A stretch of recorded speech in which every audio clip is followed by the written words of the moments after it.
नमो नारायण जी। मैं स्टो प्रणव ओझा पुनः हाजिर हूँ आपके लिए आपके चैनल भाग्य नेत्रम में। मैं आज आपके लिए बड़ी ही रोचक और बहुत ही महत्वपूर्ण जानकारी लेकर आया हूँ। बहुत ही महत्वपूर्ण इसलिए नहीं क्योंकि मैं कह रहा हूँ, बहुत ही महत्वपूर्ण इसलिए कि यह आपके जीवन से जुड़ी बात है, यह युवाओं के जीवन से जुड़ी बात है, यह उन सभी के जीवन से जुड़ी बात है जो पढ़ना चाहते हैं, जो अध्ययन करना चाहते हैं, जो शिक्षा ग्रहण करना चाहते हैं। और भारत जैसा देश जहाँ की 65 से 70% आबादी, इतनी जनसंख्या युवा हो। युवा मतलब कौन? युवा मतलब वह जो 18 साल से 35 साल के बीच में हो। और सबसे ज़्यादा पढ़ने की लगन भी इसी वय में होती है, इसी आयु में होती है।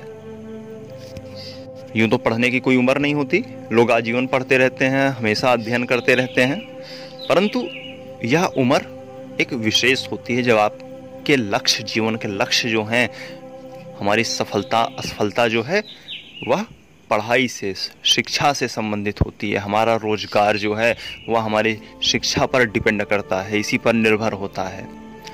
तो आज हम चर्चा करेंगे कुछ ऐसा जो आपका इसमें मन और अधिक लगाए।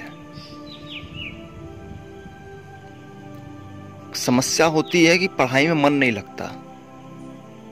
यह एक बड़ी ही कॉमन चीज है, सबके साथ होती है, कभी ना कभी आपके साथ भी घटित हो रही होगी। अभी हमने पिछली अपनी फेसबुक पोस्ट में यह चर्चा करी थी कि साधक के लिए एक बहुत बड़ी बाधा होती है, वह है देहात्म बुद्धि।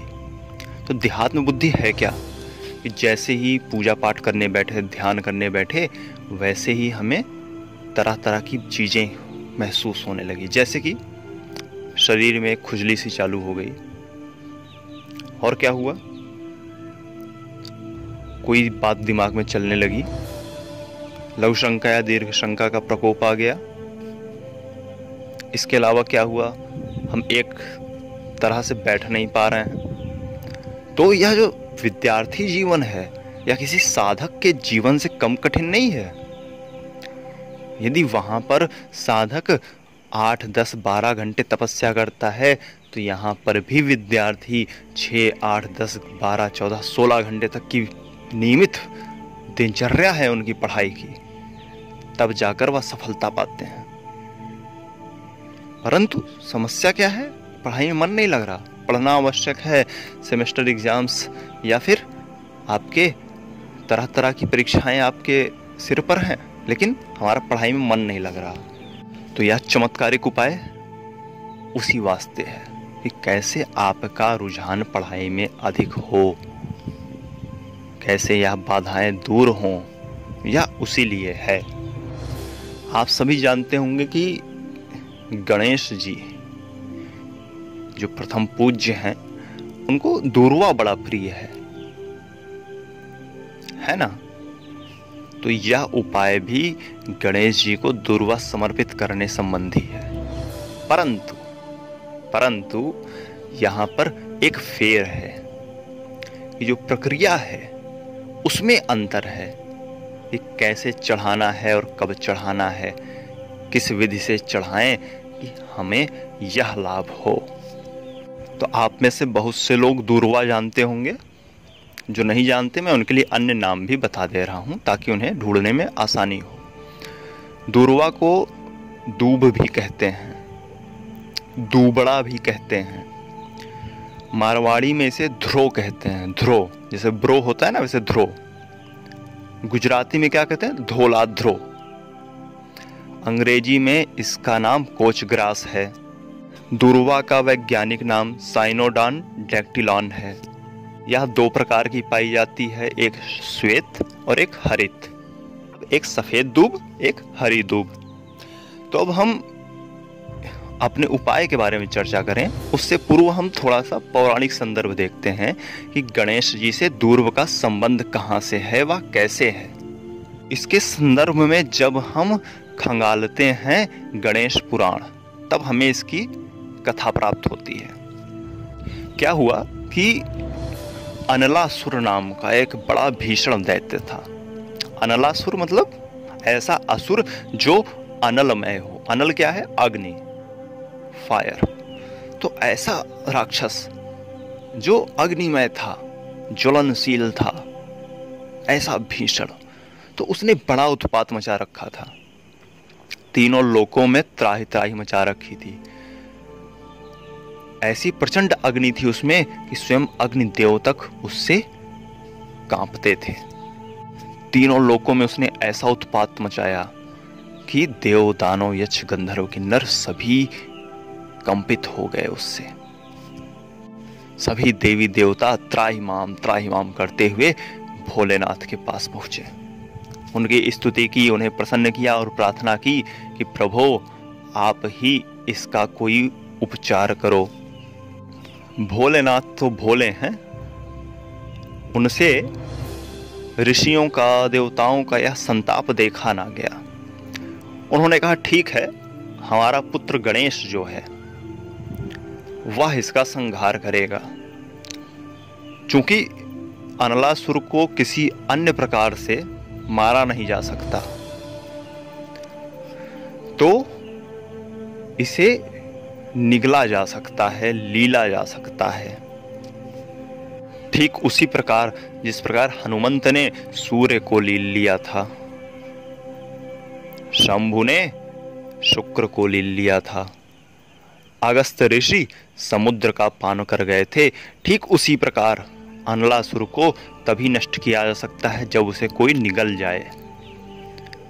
और चूंकि गणपति का उदर इतना विशाल है, पेट इतना बड़ा है, अतः वह ही इसे लील सकते हैं, वह ही इसे निगल सकते हैं। अब सभी देवी देवता, सभी ऋषिगण गणपति के पास आए, इनकी स्तुति की, वंदना की, इन्हें प्रसन्न किया। तब इन्होंने कहा कि अब अनलासुर का अत्याचार अधिक दिन नहीं चलेगा, उसका अंत निकट है, उसकी घड़ी समीप आ गई है।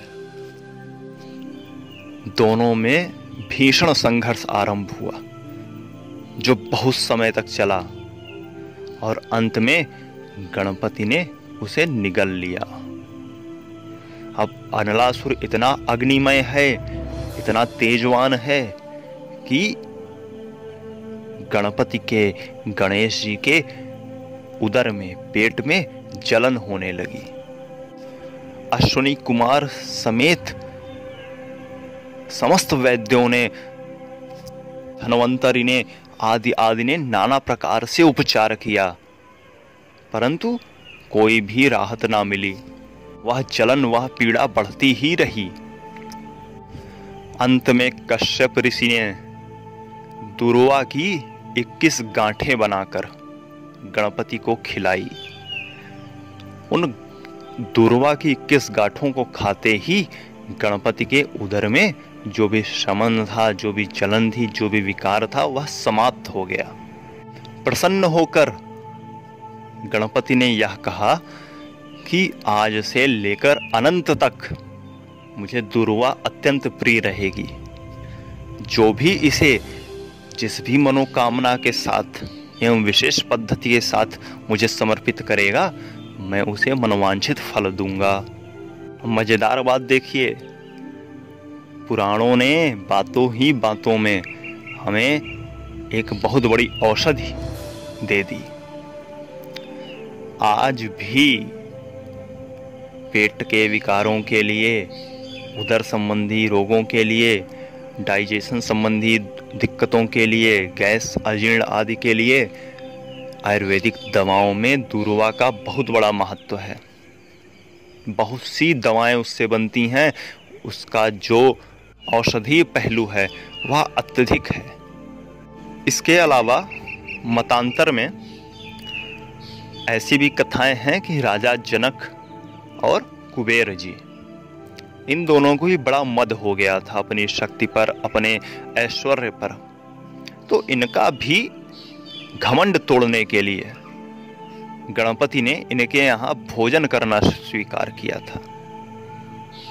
और अंत में दूर्वा से ही संतुष्ट किए जा सके थे, इसलिए यह दूर्वा गणपति को अत्यधिक प्रिय है। अब हम वापस आते हैं अपने उपाय पर।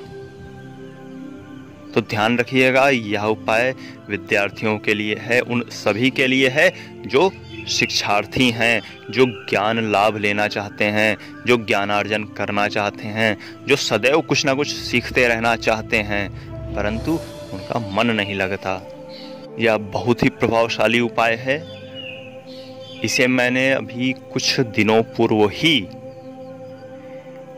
एक विदुषी कन्या से प्राप्त किया है और फिर मैंने इसे आजमाया। जैसे वैज्ञानिक करते हैं ना चूहों पर प्रयोग, तो वैसे मैंने अपने कुछ विद्यार्थी चूहों पर इसका प्रयोग कराया और बहुत ही बढ़िया रिजल्ट मिले। इसलिए मैं आज आपके समक्ष उन देवी की अनुमति से यह उपाय प्रस्तुत कर रहा हूँ। यह महा उपाय है, इसे ऐसा जानकर करिएगा। तो हमें करना क्या है कि कोई ऐसा मंदिर जो शिव जी का हो और उसमें गणपति की भी स्थापना हो, मतलब शिव जी के समीप ही गणपति हों, दोनों साथ साथ हों। अगर ऐसा ना मिल पाए तो सिर्फ गणपति का मंदिर हो तो भी चलेगा। अब करना क्या है वह सुनिए। हमें प्रतिदिन गणपति को 7 या 11 की मात्रा में दूर्वा चढ़ानी है और फिर जब हम वापस लौटने लगेंगे तो उसमें से हमें 3 दूर्वा रख लेनी है, अपने साथ ले आनी है। फिर उसे दिन भर साथ रखना है। हम अपनी शर्ट की पॉकेट में रखते हैं या कैसे हम रखें कि वह दिन भर हमारे साथ रहे, ये हमारा सिर दर्द है। गौर से सुनिए, गणपति को दूर्वा चढ़ानी है कितनी? 7 से 11, 21 जो आपसे बन पड़े, जो आपको सुलभ हो। इसके बाद वापस लौटते समय उनसे अनुमति लेकर, शिव जी से, गणपति से अनुमति लेकर 3 दूर्वा अपने साथ ले आनी है और दिन भर अपने साथ रखना है। ऐसा नियमित करना है, प्रतिदिन करना है। कोई ऐसा नहीं कि सिर्फ बुधवार को करेंगे, कोई ऐसा नहीं किसी विशेष तिथि पर करेंगे।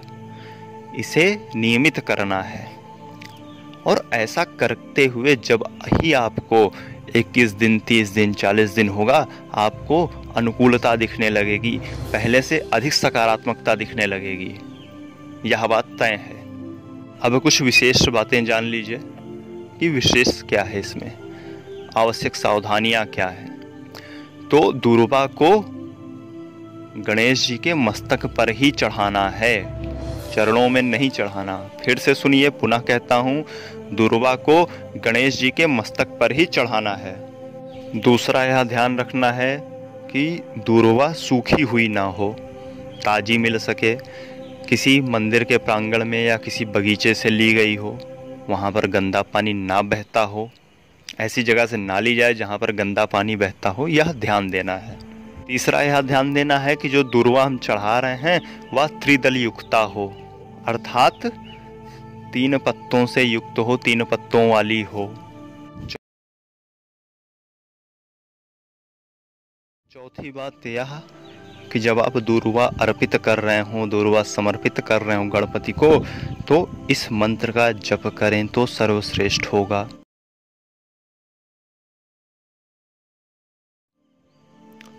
मंत्र मैं बोल नहीं रहा हूँ, स्क्रीन पर आपके सामने लिखा आ रहा होगा।